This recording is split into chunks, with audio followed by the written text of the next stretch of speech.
우리가 읽은 창세기 49장은 야곱이 요셉의 초청으로 흉년을 피해서 애굽으로 이주한 이후에 이제 죽을 날이 임박했을 때 자녀를 다 모아놓고 한 자녀씩 축복한 내용입니다. 그 중에서도 오늘 본문은 야곱이 가장 사랑하는 아들 요셉을 축복한 내용을 같이 읽었습니다. 여러분 그거 아십니까? 오늘 창세기 49장의 야곱의 축복 기도가 이스라엘의 12지파를 세우는 출발이 되었다는 사실이에요. 그러니까 오늘 야곱의 기도로 말미암아 야곱의 이름이 이스라엘이었는데 그 이스라엘의 12지파로 구성된 이스라엘 민족을 세우는 출발이 되었다는 사실이에요. 그 중에서도 본문은 야곱의 4명의 부인 중에 가장 사랑하는 아내인 라헬의 첫 번째 아들이에요. 가장 사랑하는데 가장 빨리 죽었어요. 그래서 라헬이 둘째 아들 베냐민을 낳다가 죽었기 때문에 야곱이 요셉을 향한 사랑은 특별했습니다. 오늘 야곱이 요셉에게 어떤 축복 기도를 했는지 22절 말씀을 같이 읽겠습니다. 시작. 요셉은 그 가지가 담을 넘었도다. 아멘. 요셉은 무성한 가지, 곧 샘 곁에 무성한 가지.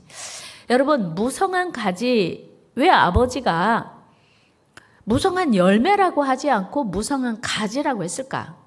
예수님은 무화과 나무를 향해서 열매 없다고 책망하셨죠. 근데 오늘 그런 뜻이 아니고 아버지 야곱이 요셉에게 축복하신 무성한 가지가 되는 축복은 어떤 축복이었냐면 건강한 나무 가지, 그래서 열매도 풍성히 맺는 가지가 되라는 그런 축복 기도였습니다. 특별히 샘 곁에 무성한 가지라고 하는 것은 이제 가뭄에도 물 걱정이 없는 좋은 위치에서 사는 가지인 거예요.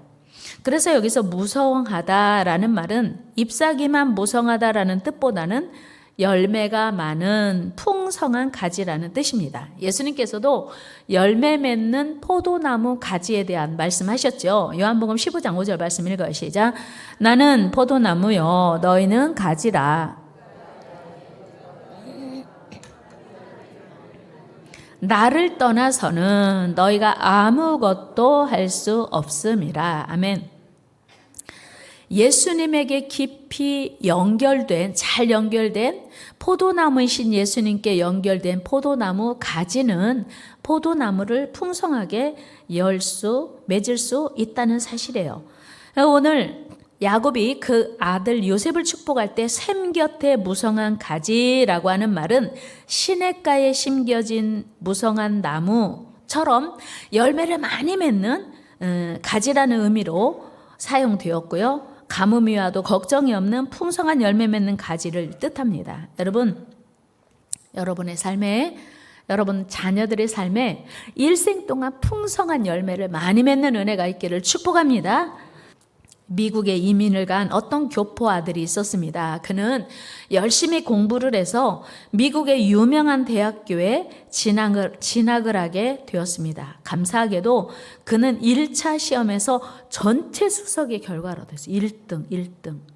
그런데 2차 면접 시험이 문제였어요. 그는 중고등학교 전 과정 동안 공부를 열심히 해서 1등을 놓치지 않으려다 보니까 다른 사람을 도와주고 봉사활동할 시간이 없었던 거예요. 기회가 없었던 거예요. 그런데 면접 교수의 반응은 싸늘했습니다. 우리 학교는 자네 같은 사람을 원하지 않아. 우리 학교는 자네 같은 사람을 필요로 하지 않아. 더 많은 사람을 유익하게 하는 사람을 우리는 필요로 한다네. 이 학생의 결과는 탈락이었어요. 무슨 뜻입니까? 남을 도울 줄 모르는 사람이 공부를 해서 무엇을 할 거냐는 거예요. 이웃을 위해서, 나라를 위해서, 역사를 위해서 쓰지 못할 공부는 더 이상의 가치가 없다는 것입니다. 그렇습니다. 우리의 삶은 나는 물론, 내 가정은 물론 다른 사람을 유익하게 하는 삶이어야 합니다. 그러므로 우리는 공부를 열심히 하되 이웃을 위해서, 가난한 사람을 위해서, 강도 만난 사람을 위해서 도움되는 공부를 해야 돼요. 우리 예수님께서는 강도 만난 자의 이웃이 되라고 했거든요. 직분이 제사장이냐 레위냐가 중요한 게 아니고 이웃을 사랑할 줄 아는 사람이 주님이 원하시는 사람이라는 거예요. 우리 누가복음 10장 말씀 읽습니다. 시작. 네 생각에는 이 세 사람 중에 누가 강도 만난 자의 이웃이 되겠느냐? 이르되 자비를 베푼 자니이다. 예수께서 이르시되 가서 너도 이와 같이 하라 하시니라. 아멘. 강도 만난 자의 이웃의 삶을 사는 것이 그렇게 필요하고 중요하다는 거예요. 그러니까 강도 만난 자를 외면하고 나는 제사 드리러 가니까 죽었는지 몰라 부정한 사람 만지면 제사 못 드려. 그래서 제사장 지나갔지요. 레위인도 마찬가지로 죽은 사람 만지는 건 부정한 일이고 이 사람 만졌다가 시간 지체되면 제사를 도울 수 없어 하고 외면하고 갔어요. 예수님은 그런 사람이 주님 나라에 합당하지 않다는 거예요. 여러분, 그래서 우리는 공부해서 나만 행복하고 나만 잘 살면 되는 것이 아니고 다른 사람과 나누고 섬길 수 있어야 돼요. 또한 돈도 벌어서 나만 부자로 잘 먹고 잘 사면 되는 게 아니고 다른 사람을 섬겨야 돼요. 하나님의 명령이에요. 신명기 24장 21절 같이 읽어요. 시작. 그 남은 것을 다시 따지 말고 객과 고아와 과부를 위하여 남겨두라. 아멘. 성경 말씀이죠. 옆집으로 넘어간 감나무 바구니 갖고 가서 딴다 안 딴다? 아까는 딴다면서. 따지 말래요. 성경 말씀에 제 얘기가 아니고. 26장 11절도 같이 읽어요. 시작. 내 하나님 여호와께서 너와 내 집에 주신 모든 복으로 말미암아 너는 레위인과 너희 가운데 거류하는 객과 함께 즐거워할지니라. 우리 가족 아니에요. 그런데 우리에게 주신 복을 이웃과 함께 나누라고 레위인과 하나님의 일을 돕는 레위인과 객과 나와 상관없어요. 지나가는 사람 객과 함께 즐거워하라고 하는 것이 하나님의 명령입니다. 그런가 하면요. 기도도 마찬가지예요. 기도도 나만 내 자녀만이 아니라 기도도 내 자녀가 살아가는 시대에 많은 청소년들을 위해서 함께 기도해야 돼요. 여러분, 이 시대에 가난한 사람이 많으면 우리도 힘들어지는 거예요. 우리가 부자라는 게 아니라 북한에 비하면 우리는 엄청 부자예요. 맞아요? 틀려요? 맞아요. 여러분, 지금 이 상황에서 통일이 되면 안 되는 이유. 저들이 고통받는 거 생각하면 통일이 돼야 맞지만 통일이 되면 무슨 문제가 있냐면 지금 탈북자들은 이제 다 구별이 되고 정부에서 확인을 해서 집도 주고 그 생활비도 주고 뭐 여러 가지 살아갈 기반을 지원을 해줍니다. 그러니까 우리에게 별 문제가 안 되고 해가 되지 않지만 지금 이 상태에서 전면적으로 통일이 돼버리면 저 사람들이 살아갈 집도 없고 먹을 양식도 없고 생활비가 없으면 약탈자로 돌변하게 돼요. 그럼 우리는 모두 피해자가 되는 거예요. 그래서 우리는 우리 주변에 있는 가난한 사람들, 우리 주변에 있는 어려운 사람들을 사랑하고 돌보는 것이 결국 나를 돌보는 것이고 내 자녀의 친구를 돌보는 것이 내 자녀와 같은 시대를 살아가는 청소년을 위해서 기도하는 것이 내 자녀를 위해서 기도하는 거예요. 그러니까 내 자녀는 영적으로 거룩하고 도덕적으로 완벽한데 이 시대가 다 악하면요. 자녀들이 그 시대를 살아가기 힘든 거예요. 그래서 이 시대를 살아가는 모든 청소년을 위해서 함께 기도해야 하는 것입니다. 여러분, 아브라함은요, 하나님께 소돔과 고모라 성이 멸망할 것을 듣고 그 성 전체를 구원해 달라고 기도합니다. 사실은 그 성에 자기 조카 롯이 살고 있었어요. 그러니까 우리가 생각하면 하나님 롯을 구원해 주세요. 그 가족을 구원해 주세요. 이 기도만 하면 되는데 아브라함은 그 소돔과 고모라 성 전체가 구원되기를 기도했어요. 하나님, 그 성에 만약에 의인 50명이 있으면 그 성 전체를 용서하시겠습니까? 그랬더니 하나님이 이렇게 대답하세요. 같이 18장, 창세기 18장 26절 읽으시죠. 여호와께서 이르시되 내가 만일 소돔 성읍 가운데에서 의인 50명을 찾으면 그들을 위하여 온 지역을 용서하리라. 아멘. 보세요. 의인 50명이 있으면 소돔과 고모라 전체를 용서한대요. 아브라함이 그렇게 기도했기 때문이었어요. 아브라함은 그 성 전체의 구원을 위해서 하나님께 간절히 기도했습니다. 이것이 오늘 우리가 배워야 할 기도의 모습입니다. 우리 믿음의 사람들이 본받아야 할 삶의 자세, 하나님이 기뻐하시는 모습입니다. 또한 우리 자녀들에게도 가르치고 보여주어야 할 믿음의 모본입니다. 우리는 나만, 우리만, 우리 가정만, 우리 교회만 이라고 하면 안 되는 이유예요. 하나님 나라의 관점으로 기도하고 사랑하고 하나님 마음으로 섬겨야 합니다. 이것이 우리를 향한 하나님의 뜻입니다. 이것이 아버지 야곱이 그 아들 요셉을 향한 담을 넘는 샘 곁에 무성한 가지의 축복이요 기도였습니다. 우리 부모들이 자녀를 위한 기도가 이런 기도가 되어야 할 줄 믿습니다. 다 같이 공부해서 남 줘라, 돈 벌어서 남 줘라, 성공해서 남 줘라. 이렇게 소리가 작은 것이 마음에 안 드시네요. 그렇죠?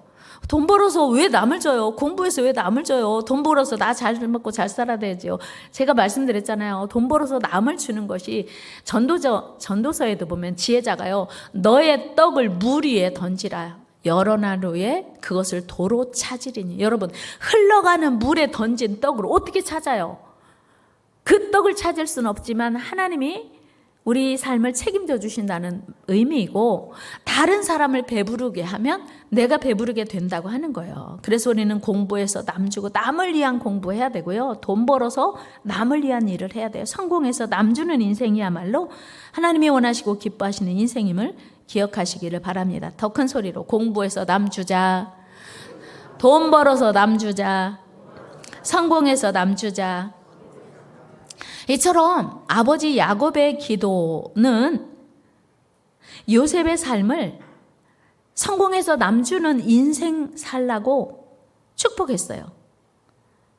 멋진 삶이었죠. 형통한 삶이었죠. 실제로 요셉은 하나님께서 주신 지혜로 7년 풍년 동안 준비하여 극심한 7년 흉년의 기간 동안 아버지 야곱은 물론 그 가족은 물론 자기를 애굽에 팔아버린 형들은 물론 그들의 자손까지 책임지는 삶을 살았어요. 우리 창세기 45장 11절 말씀 읽어 시작. 흉년이 아직 5해가 있으니 내가 거기서 아버지를 봉양하리이다. 아버지와 아버지의 가족과 아버지께 속한 모든 사람에게 부족함이 없도록 하겠나이다 하더라고 전하소서. 이게 야곱이 아버지를 봉양하고 지금 아버지가 야곱이 요셉을 축복한 것처럼 요셉은 그렇게 살게 된 거예요. 내가 아버지를 봉양하겠습니다. 형들도 섬기겠습니다. 그 자녀들도 책임지겠습니다. 뿐만 아니고 그 길고 어려운 흉년에 굶어 죽게 된 수많은 백성들까지 모두 살렸습니다. 창세기 41장 56절 말씀 읽어 시작. 온 지면에 기근이 있음에 요셉이 모든 창고를 열고 애굽 백성에게 팔세 애굽 땅의 기근이 심하며 각국 백성도 양식을 사려고 애굽으로 돌아와 요셉에게 이르렀으니 기근이 온 세상에 심함이었더라. 아멘. 보세요. 요셉의 창고를 열어서 애굽 모든 사람에게 나눠줬고 그 근동에 사는 모든 사람, 다른 백성도 각국 백성도 양식을 사려고 애굽에 왔더라고 하는 이야기입니다. 참 멋지고 아름다운 이야기죠. 여러분들의 자녀들이 요셉처럼 어마어마한 창고를 짓고 계속 줘도 계속 나눠도 부족하지 않는 차고 넘치는 복된 삶 살기를 축복합니다. 여러분들의 자녀가 그런 삶을 살면 얼마나 좋겠어요? 그런 삶 살기를 축복합니다. 요셉의 창고를 만들어 놓고 주어도 다함이 없는 그런 요셉 같은 삶을 사는 여러분들의 자녀가 되기를 주의 이름으로 축복합니다. 그런데 이게 다가 아니었어요. 더 중요한 것은 하나님을 향한 믿음이었습니다. 여러분, 요셉의 삶이라고 해서 결코 시련이 없었던 것은 아니지요. 본문 23절 말씀처럼 요셉은 형들의 활에 쏘여 엄청난 고난과 역경을 만났습니다. 그리고 아무도 도와줄 이가 없었죠. 그러나 그가 그 고난 중에도 인내하며 마침내 승리할 수 있었던 비결은 무엇이었습니까?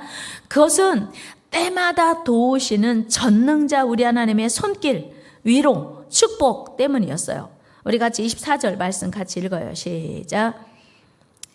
요셉의 활은 도리어 굳세며 그의 팔은 힘이 있으니 이는 야곱의 전능자 이스라엘의 반석인 목자의 손을 힘입음이라. 아멘. 보세요. 야곱의 전능자 이스라엘의 반석인 목자의 손. 그러니까 형들이 활을 쐈지만 요셉의 삶에 그 활의 영향을 받지 않을 수 있었던 것은 아버지 이스라엘의 하나님 전능자의 손의 힘으로 도우심을 입었다는 사실이에요. 여러분, 요셉은 고난 중에도 늘 하나님의 손을 의지했습니다. 25절도 같이 한번 읽어요. 시작. 내 아버지 하나님께로 말미암나니 그가 너를 도우실 것이요. 아멘. 전능자로 말미암나니 그가 네게 복을 주실 것이라. 아멘. 위로 하늘의 복과 아래로 깊은 샘의 복과 젖먹이는 복과 태의 복이 이리로다. 아멘. 완벽한 복. 오늘 아버지 야곱이 요셉에게 내리는 복은 완벽한 복이에요. 아버지가 믿었던 하나님이 전능하신 하나님이 도와주실 것이요. 하늘의 복, 땅의 복, 그리고 태의 복, 젖먹이는 복, 후손의 복이에요. 이 복이 여러분들에게도 임하기를 축복합니다. 하늘의 복, 하늘의 신령한 복, 땅의 기름진 복, 완벽한 복이에요. 그리고 후손의 복, 젖먹이는 복과 태의 복. 우리 한국이 지금 최저출산 국가가 되고 있는 일은 참 하나님의 뜻을 배반하는 일이에요. 그런데 우리나라의 동성애가 통과된다면 어떻게 되겠어요? 하나님 생육하고 번성하라고 하는 그 하나님의 명령은 이제 절대로 이룰 수 없게 되는 거예요. 여러분, 지금 현재 동성애자들은 우리가 불쌍히 여기고 품어야 되지만 동성애를 조장하는 교육 과정, 동성애를 조장하는 법이 제정되지 않도록 막아야 되는 이유예요. 하나님의 법에 정면으로 도전하고 하나님의 질서에 도전하는 이런 법은 생육하고 번성하라, 그리고 태의 복, 젖먹이는 복을 전면 거부하는 법이기 때문이에요. 그런데 아버지 야곱이 자녀 요셉에게 하늘의 복과 땅의 복, 그리고 태의 복, 후손의 복까지 완벽하게 주셨습니다. 여러분, 이런 놀라운 축복이 여러분과 여러분 자녀들에게 임하기를 축원합니다. 요셉은 그의 아버지 야곱의 기도대로 하늘의 복을 엄청나게 받았어요. 하늘의 신령한 복을, 땅의 기름진 복도 완벽하게 받아 누렸습니다. 어떻게 이 일이 가능했습니까? 야곱은요, 영적인 사람이었어요. 하나님과 동행하심이 얼마나 큰 은혜와 축복인지를 알았던 사람이에요. 야곱은요, 예배의 사람이었고요, 기도의 사람이었어요. 그가 맨 처음 외삼촌 라반의 집으로 갈 때 베델에서 하나님을 만났고 거기서 하나님과 약속했습니다. 그리고 하나님께 거기서 서원했습니다. 그 내용이 무엇이냐면 하나님을 평생 사랑할 것, 하나님을 평생 예배할 것, 그리고 하나님의 주권을 인정하면서 소득의 10의 1조를 드릴 것을 하나님께 약속했습니다. 창세기 28장 20절 말씀 읽어 시작. 야곱이 서원하여 이르되 하나님이 나와 함께 계셔서 내가 가는 이 길에서 나를 지키시고 먹을 떡과 입을 옷을 주시어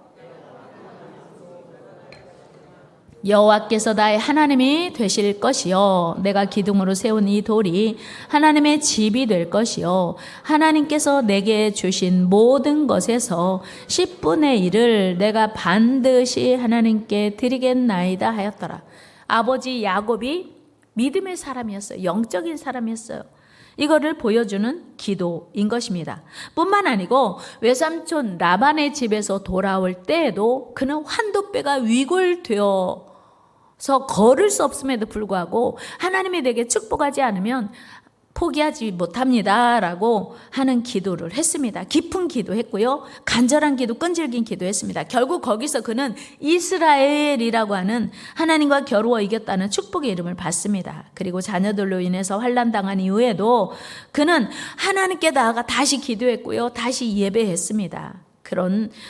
그는 영적인 사람이었습니다. 한마디로 야곱은 기도하는 사람이었고요, 하나님의 뜻대로 순종하는 사람이었습니다. 그리고 흉년을 만난 후 요셉의 초청으로 애굽으로 이주할 때에도 그는 하나님께 예배를 드리고 하나님의 약속을 받았습니다. 우리 창세기 46장 3절입니다.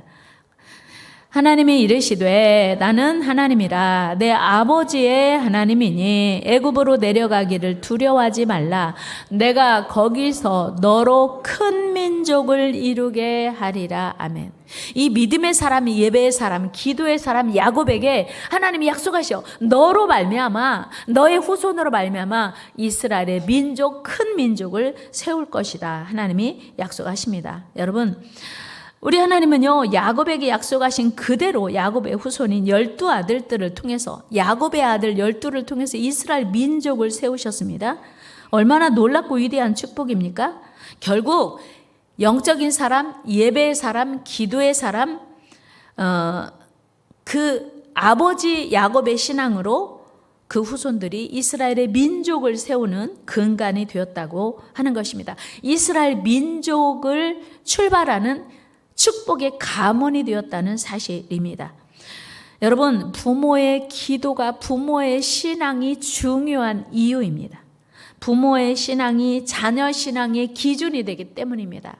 여러분, 아주 드물게 부모가 신앙이 엉터리인데 자녀 신앙이 출중한 때도 덜어 있어요. 그러나 보통은 왕대밭에 왕대 난다고 하잖아요. 신우대밭에 신우대 난다고 하잖아요. 무슨 말씀이냐면 부모의 신앙이 철저하고 부모의 신앙이 좋아야 자녀의 신앙이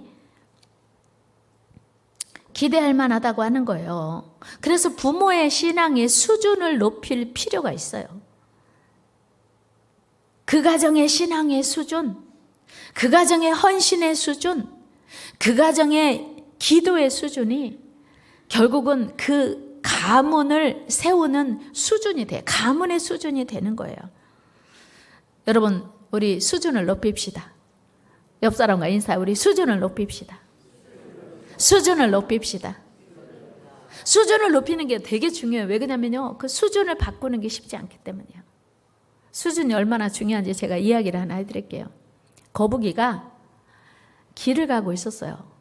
그런데 가다가 길 옆에 보니까 지렁이가 아주 힘겹게 길을 가고 있는 거예요. 너무 불쌍해요. 그래서 거북이가 말했어요. 야, 타. 지렁이가 거북이 등에 탔어요. 한참 가는데 군뱅이가 또 길을 가고 있는 게 보인 거예요. 거북이가 하회 같은 마음, 아량을 베풀어서 야, 너도 타. 그러니까 군뱅이도 이제 거북이 등에 올라탔네요. 거북이가 야, 출발한다 그랬더니 지렁이가 군뱅이에게 하는 말, 야, 꽉 잡아. 얘 엄청 빨라. 여러분, 세상은 자기 기준으로 평가하고 자기 기준으로 생각합니다. 그러나 우리는, 적어도 하나님을 믿는 우리는 내 기준으로 신앙생활할 것이 아니고 하나님이 원하시는 수준으로 신앙생활해야 될 줄로 믿습니다. 하나님의 말씀을 우리 신앙의 기준으로 삼아야 돼요. 하나님은 기도의 사람, 예배의 사람, 영적인 사람 야곱과 그의 자녀를 통해서 이스라엘 민족을 세웠어요. 그러니까 아버지 야곱은 영적 깊은 기도의 사람, 예배의 사람이었기에 그의 가문을, 그의 후손을 영광의 가문으로, 야곱의 이름이 이스라엘 나라의 이름이 되었네요. 축복의 가문으로 세운 아버지 야곱의 신앙, 기도를 우리가 본받아야 될 이유인 거예요. 여러분은 여러분 자녀를 어떻게 키우고 싶으십니까? 우리 모두 2023년 야곱처럼 기도하는 부모가 됩시다. 야곱처럼 예배하는 부모가 됩시다. 영적인 부모가 됩시다. 그래서 우리 가문을 믿음으로 세우고 축복의 가문으로 세우는 지혜로운 부모, 영광의 가문을 세워가는 은혜로운 부모가 되기를 주의 이름으로 축복합니다.